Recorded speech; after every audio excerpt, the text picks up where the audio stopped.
Sedert die ontstaan gaan die ATKV se groentetuinprojek van krag tot krag. In die eerste jaar was 123 tuine aangeplant en in 2024 staan 222 groentetuine sterk.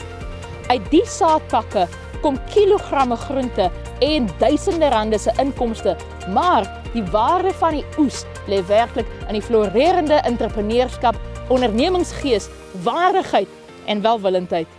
Ek is aangenaam verras met ons kinders se liefde vir die tuinmaak. Ons het meneer Heinz by die skool wat verskriklik lief is vir tuinmaak. Ons het ook 'n voorman wat hy liefde deel en saam met hulle en leerders verrig hulle wondere. Ons besoekers by die skool, hulle kan nie uitgepraat raak oor hoe dit lyk nie.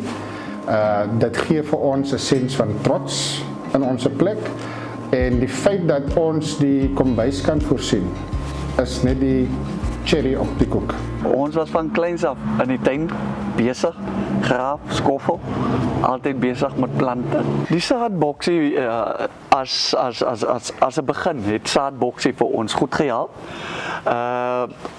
As 'n mens 'n klein tuintjie het, soos waarmee ons begin het, jare terug, is die saadboksie die ideaal vir mense gesin van 2 en so aan.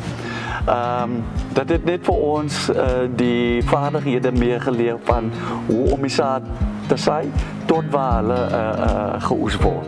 Ons het begin met 10 dames uit die gemeenskap uitgevat en ons het vir hulle tools gegee, like 'n graf en 'n vurk en 'n pyp en saad van sitoawes en ons het tuine begin met hulle. Die idee daar was gewees om kleiner tuine te maak en dat jy as 'n vrou van jou huis jou eie tuintjie kan begin en dan ook uit jou tuin kan jy jou familie voer.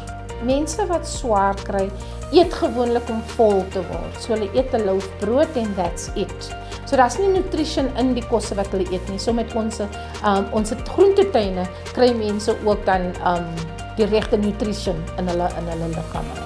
Ek is baie beïndruk met wat ek hier sien.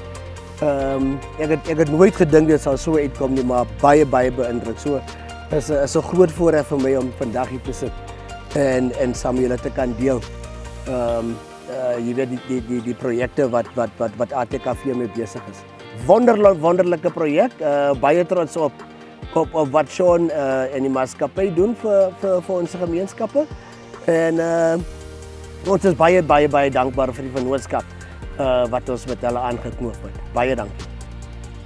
Wees die verskil en raak betrokke by 'n ATKV tak in jou omgewing. Besoek atkv.org.za om 'n ATKV tak of ATKV jeugtak te vind of stuur 'n e-pos aan atkv@atkv.org.za om 'n ATKV tak te stig.